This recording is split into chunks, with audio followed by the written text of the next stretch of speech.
एक बूढ़ी औरत होती है, उसकी तबीयत बड़ी नासाज चल रही होती है, उसके दो बेटे उसके सराहने खड़े होते हैं। एक बेटा दूसरे से कहता है कि यार माँ के जो सिम्टम्स आ रहे हैं ना, वो ये कह रहे हैं कि माँ की तबीयत बहुत नासाज है, तो इन्हें इलाज की ज़रूरत है, क्यों ना हम इन्हें किसी अस्पताल ले चलें या इनके इलाज के लिए कुछ करें, कोई टेस्ट वगैरह कराएं वगैरह वगैरह।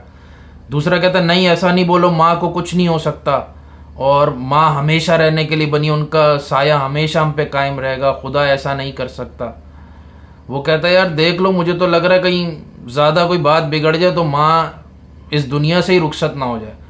तो दूसरा बेटा कहता है निकल जाओ यहाँ से, तुम्हें माँ के तुम खैर ख्वाह नहीं हो। तो आज का जो वीडियो है वो मेरे पास कई सवालात जमा हो चुके हैं आप लोगों के, तो मैं अब इस वीकेंड और मोस्ट प्रोबेबली नेक्स्ट भी आप लोगों के सवालों के जवाब दूंगा।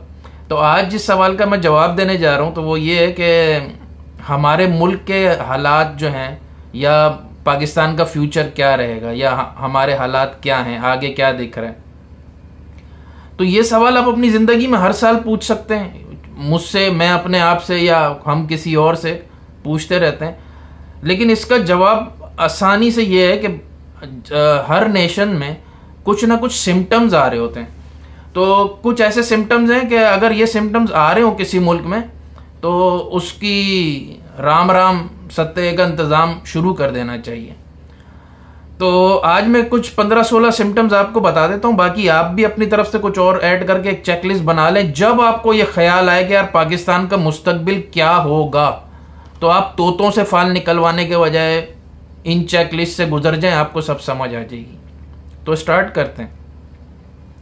नंबर 1, जो जालिम हो वही मजलूम हो। अगर किसी माशरे में, मतलब हमारे माशरे में पुलिस मजलूम है, हाँ, जालिम है, हाँ, सियासतदान जालिम है, हाँ, मजलूम है, हाँ, गरीब मजलूम है, हाँ, जालिम है बहुत, फौज मजलूम है, हाँ, जालिम है, हाँ, सियासतदान मजलूम है बिल्कुल, जालिम है बिल्कुल। तो ऐसे मुल्क में या ऐसी जगह जहां पे जालिम ही मजलूम हो, तो इसका इस सिम्टम का मतलब है कि खतरा। नंबर 2, जॉब्स जो हैं वो इन्वेस्टमेंट बन जाएं, खासकर सरकारी जॉब। जॉब ये होती है कि यू वर्क फॉर समवन, सरकारी जॉब ये होती है कि यू वर्क फॉर पीपल, लेकिन इन्वेस्टमेंट ये होती है your money works for you. तो आजकल सरकारी जॉब, जैसे सिंध की सरकारी जॉब ये है कि आपको खरीदनी पड़ती है, जैसी जॉब वैसे रेट, 30 लाख, 40 लाख, 50 लाख, 1 करोड़।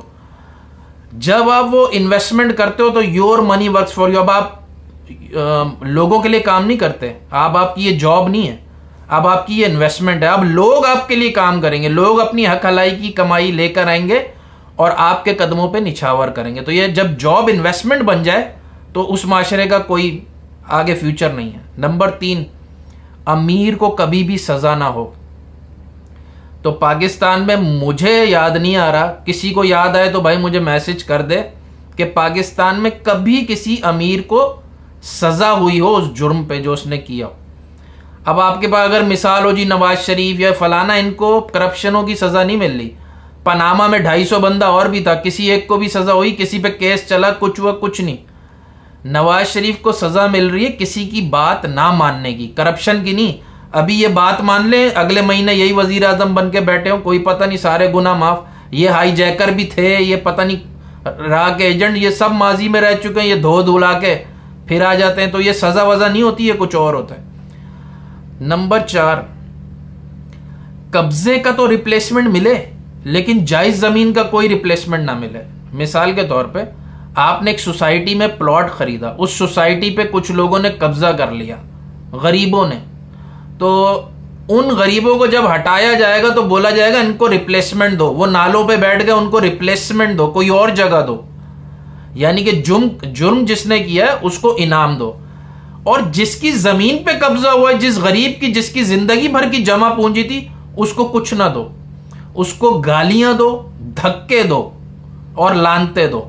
ये गवर्नमेंट की तरफ से, मतलब ऑफिशियली दो। तो जब ये किसी मुल्क में हो जाए तो कुल हु अल्लाहु अहद पढ़ना शुरू कर दें। नेक्स्ट, किसी जायज काम की जो गवर्नमेंट की फीस हो वो कम हो, लेकिन उसका रिश्वत का रेट उस फीस से भी ज्यादा हो।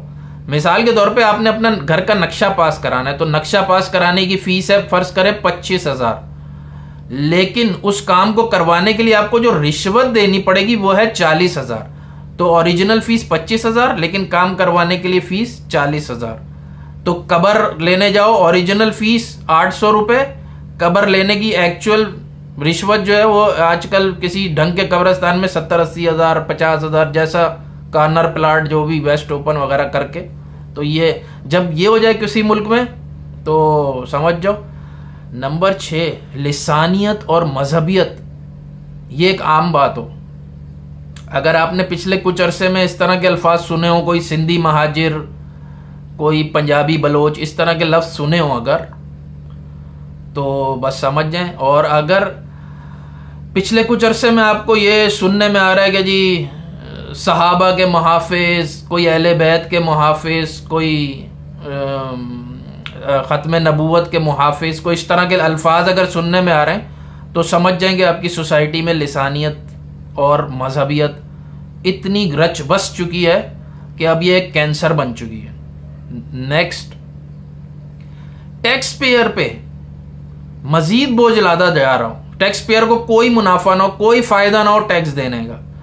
इसी तरह बिजली का बिल जो दे रहा हो उस पर और मजीद बिल डाला जा रहा हो, उन लोगों का भी डाला जा रहा हो जो लोग के बिजली चोरी करते हैं, उनका भी बिल वो लोग पे करें जो कि पहले ही अपना बिल पे कर रहे हैं। तो कराची में ऐसे बहुत से इलाके हैं, पूरी पहाड़ियों पे लोगों ने कब्जे किए हुए कि जहां पे बिजली का वो बिल नहीं देते, उनकी बिजली बंद करो तो वो सड़कें बंद करते हैं, सब कुछ उनकी बिजली बहाल है और उनका बिल वो दे रहा है जो अपने घर का पहले ही दे रहा है, उसकी कमर टूट चुकी है बिजली से।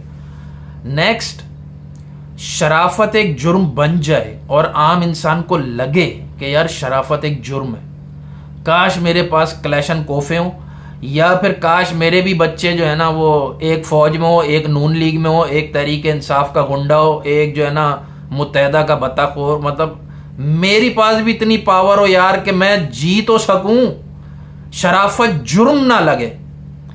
तो बहरहाल अगर आपके माशरे में शराफत जुर्म है तो आगे आप समझ जाएं। नंबर 9, सिस्टम अलग लोगों के लिए अलग तरीके से बिहेव करे, उसका आउटपुट अलग हो। सिस्टम उसको कहते हैं कि एक इनपुट डालो तो सेम आउटपुट निकलेगा, जब इनपुट डालोगे सेम आउटपुट 1000 दफा निकलेगा, लेकिन आपका माशरे में ऐसा ना हो। सिस्टम में ये हो कि मैं काम कराने गया, मेरा नहीं हुआ, कोई दूसरा गया वो करवा के ले आया। कैसे भाई? जान पहचान। कैसे भाई? कायदे आजम। कैसे भाई? चाय पानी। तो अगर ये किसी माशरे में हो रहा हो तो चिया इकट्ठी कर लें। फिर नंबर 11, बहुत इंपॉर्टेंट पॉइंट, आइन में कुछ और लिखा हो और हो कुछ और रहा हो, मतलब कोई अपनी बाउंड्री में ना हो, हर कोई अपनी बाउंड्री से, कोई इसमें घुस रहा है, कोई उसमें घुस रहा है, आइन में कुछ और है, हो कुछ और रहा है, और कोई भी पावर अपनी डिवॉल्व करने को तैयार ना हो, वफाक सूबे को देने को तैयार ना हो, सूबा जो है सिटी गवर्नमेंट को ना दे रहा हो, सिटी गवर्नमेंट काउंसलर को ना दे रही हो, काउंसलर जो है वो गली में ना दे रहा हो। जब ये हो जाए तो जनाजे का इंतजाम करें। 12, हर थोड़े अरसे पे एक नई स्कीम लॉन्च हो रही हो और थोड़े ही अरसे बाद उसका कोई नाम लेवा ना हो। मिसाल के तौर पे दानिश स्कूल, सस्ती रोटी, टाइगर फोर्स के जवान। ये आपने कंपनियों में भी देखा होगा कि आईटी डिपार्टमेंट होता है या कोई और होता है, वो इस तरह से ना एचआर होता है, वो कोई एक स्कीम लॉन्च करते हैं, एक तरह का प्रोजेक्ट लॉन्च करते हैं, एक नया सॉफ्टवेयर लॉन्च करते हैं, उस पर 2-3 बंदे प्रमोशन ले लेते हैं और कुछ ही अरसे बाद जनाब ये होता है कि वो कहाँ गया वो प्रोजेक्ट, सब दूरबीन लेके ढूंढ रहे, सब भूल भी जाते हैं, बस जिन्हें प्रमोशन करानी थी उन्होंने करवा ली। नंबर 13, सोसाइटी में गवर्नमेंट नॉर्मल एक्ट ये हो कि आप करेक्टिव एक्शन लेते हो, प्रिवेंटिव नहीं। मिसाल के तौर पे कैंसर का हॉस्पिटल 400 बेड का खोलने से बहुत बेहतर है गुटखे पे पाबंदी लगा दो जिससे कैंसर हो रहा है। हेपेटाइटिस बी के वैक्सीन की मिकदार डबल करने से बहुत बेहतर है पीने का साफ पानी फराम कर दो जिससे हेपेटाइटिस बी हो रहा है। प्रिवेंटिव एक्शन लो। घर में बैठ के अपने मच्छर रोज मार रहे हो, अपना रोज स्प्रे कर रहे हो, भाई बाहर निकलो, जहां गंदे पानी का जौहड़ पड़ा हुआ है उसमें इंसेक्टिसाइड की आधी बोतल डाल दो, पूरे मोहल्ले से ही मच्छर खत्म हो जाएंगे, मतलब जड़ से खात्मा करो, ये क्या कर रहे हो। लेकिन हमारे यहाँ पे ऐसा होगा। नंबर 14, जिन इदारों ने कानून नाफिज करवाना हो वही मिलके उस कानून की धज्जियां उड़ाते हो। इदारे, मिसाल के तौर पे महकमा अनहार है, उसका काम है भाई नहरी निज़ाम की हिफाजत वगैरह, वही लोगों को कच्चे में बिठाता है पैसे लेके। या जिस काम सबसे ज़्यादा करप्शन हो, एंटी करप्शन डिपार्टमेंट में सबसे ज़्यादा करप्शन हो, यानी कि जिसको करप्शन ख़त्म करनी थी वही करप्शन कर रहा है, तो फिर अल्लाह मालिक है, यानी कि मौलवी शैतान से मिल जाए, ऐसा ही है। 15th, मिडिल क्लास तेजी से खत्म हो रही हो या खत्म हो रही हो, चाहे स्लो खत्म हो रही हो लेकिन मिडिल क्लास खत्म हो रही हो। अमीर बढ़ रहे हो या गरीब बढ़ रहे हो, तो जब मिडिल क्लास खत्म होती है तो ज्यादातर गरीब की बहुत तेजी से स्पीड बढ़ रही होती है। तो अगर मिडिल क्लास खत्म हो रही तो मिडिल क्लास खत्म नहीं हो रही, मुल्क खत्म हो रहा है। लास्ट है, माफियास कानून से भी ज्यादा ताकतवर हो। आप जिस चीज पे हाथ डालो उसका एक माफिया मुल्क में मौजूद हो।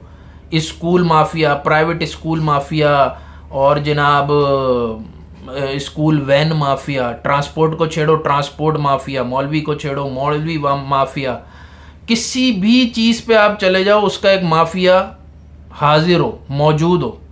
तो अगर मुल्क में ये सिम्टम्स आ रहे हैं, आपकी मुल्क एक हमारी माँ है, तो अगर माँ को ये सिम्टम्स आ रहे हैं तो जो बेटा कहे कि भाई इलाज कराओ, उसको आप गद्दार करार दे के कुछ ना करो। वाकई माँ के सिम्टम्स को चेक करो, उसका इलाज करो, वरना माँ का इंतकाल ना हो जाए खाकम बदहन।